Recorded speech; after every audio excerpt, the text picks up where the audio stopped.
Welcome to the Taiwan Media Podcast. Thank you so much for attending the National Software Testing Conference today. What do you feel about the conference? How are you feeling?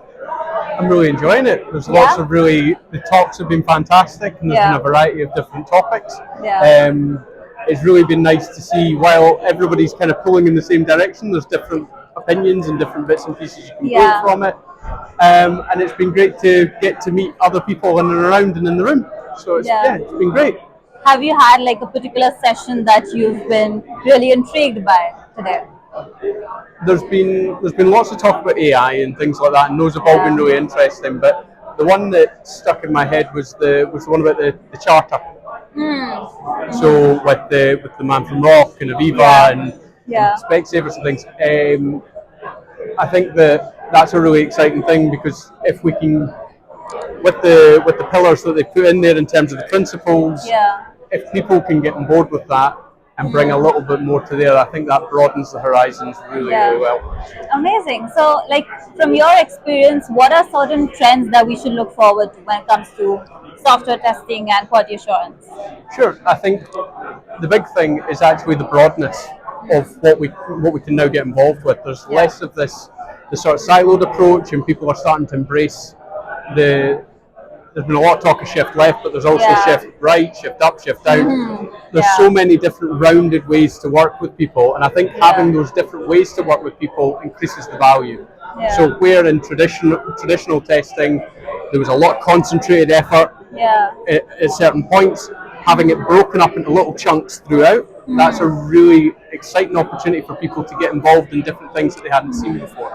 Amazing, amazing. Yeah, because I think there's a lot of talk of AI itself. Like, obviously, it's evolving every single sector Yeah. today. And I'm curious, like, what do you think are the key skills that early professionals or even mid professionals should have today or develop in order to continue growing in this space? So, looking at AI specifically, I think having a good grasp of the fundamentals of of your testing, but also of AI, is going to be key because AI is a tool. Yeah. It's not a solution. The solutions still come from the people that are going to be doing the testing and guiding the testing. But AI will help accelerate that and will help expedite things and potentially raise the quality of some of the things that we do. There's been some studies that have shown that if you use, for example, AI to help with your unit testing, it'll speed up the amount of unit tests Yeah. you can create, but also the accuracy of them sometimes is higher. But you do still have to validate everything that's there. AI is only as good as what you feed it. Yeah, absolutely. I don't think it can ever replace humans. But Yeah. what is your opinion on that? Because I think there's been a lot of talk regarding manual testing versus automated testing. But what are your opinions on that? So the general philosophy with it is that you should automate as much as possible. Yeah. To my mind, there's always going to be a scope of testing, whether that's broken into small chunks or whether it's a larger scale thing. And it's not about what we can automate; it's what we should automate. So within that, you've still got that balance of the two. There's certain things that AI and automation won't be able to cover, the look and feel. Yes, it'll be able to validate the hex codes and be able to do color contrast checks for accessibility and things like that. But that isn't going to cut it when you're trying to look at it from an experience point of view, from a usability point of view.